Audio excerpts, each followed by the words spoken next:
Greetings, Skill Incarnate bringing you all the latest indie gaming goodness. Welcome back as we look at another indie game. This time we're looking at the Teenage Mutant Ninja Turtles Cowabunga Collection by Konami. Now the collection has a number of the early games across the Game Boy, Super Nintendo and arcade, and it's excellent value for money, but unfortunately this Steam version has one very glaring issue. The co-op doesn't work. You cannot play this game with any more than one player, and it doesn't matter what controller, what device you use. I've tried several. I've also checked out the comments and the reviews, and this problem is widely known. This means that these games, which are mainly marketed to people wanting to play local co-op, will not work unless you get the PlayStation version, and for that I can only recommend the PlayStation version of the game and hope that Konami jump on this and fix it. With that being said, I'm going to show you some of the games in the collection and let you know what my thoughts are. Our tour of the collection begins with the very first Teenage Mutant Ninja Turtles game for the Nintendo Entertainment System. At the time of release, this game was groundbreaking. It was the very first Ninja Turtles game for the console, and it had a legendary difficulty. Many people, including myself, never finished the game. And nothing's really changed in the intervening period. If you want to check out how hard this game is, and for a bit more of a complete review, check out the Angry Video Game Nerds review of this game, which is excellent. Now, the only complaint I have to make with this game is that it's a one-to-one recreation. There are no graphical improvements. What you see is what you get.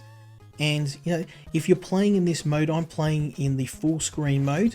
You can see that the screen stretches out. It doesn't look very nice. If you want to play with the original resolution, you will lose 3/4 of the screen. And it's really, I guess it's player choice. I prefer to have a full screen view, but it means that you get a rather pixelated, ugly stretch of the game. Let's move on to the second game in the collection. For the second game in the series, we have Teenage Mutant Ninja Turtles 2: Fall of the Foot Clan. Now this game was the first Game Boy game, and for an 8-bit offering, it's not too bad. Now, you really want to get used to using the different screen sizes and filters, because the 8-bit console is a little bit hard on the eyes, but thanks to all of these visual improvements, it's really playable. Now, I really liked that they managed to capture most of the Game Boy games, because they're very hard to find in emulated format, and it's really good to get a hold of these all in one place. It's a pretty good recreation of the second game, and definitely worth trying out if you're a fan of the Turtles. On to the next game. For the next game in the series, we have Teenage Mutant Ninja Turtles the arcade game. And this is the game that most people will remember from their childhood. It was very popular at the arcades, and it was one of those games that everybody played. I remember lining up to play this with my dad when I was a little kid, and this is the one that I was the most excited about trying out. Now, unfortunately, this is where the problem with not being able to play the game co-op comes in. This game is best enjoyed with a few people, and it's just a real shame that you can't do that.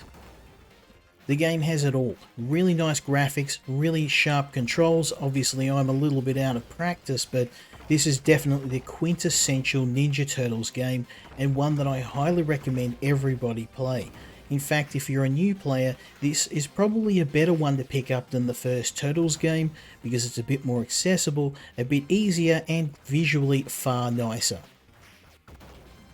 Now, there are a couple of fan remakes of the game, and if you really want to play this with 2 players on the PC, definitely go check those out.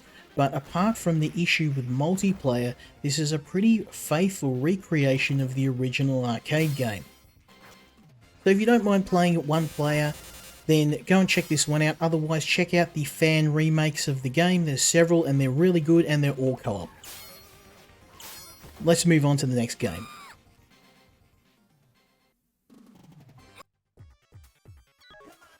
For the next game, we have Teenage Mutant Ninja Turtles Tournament Fighters.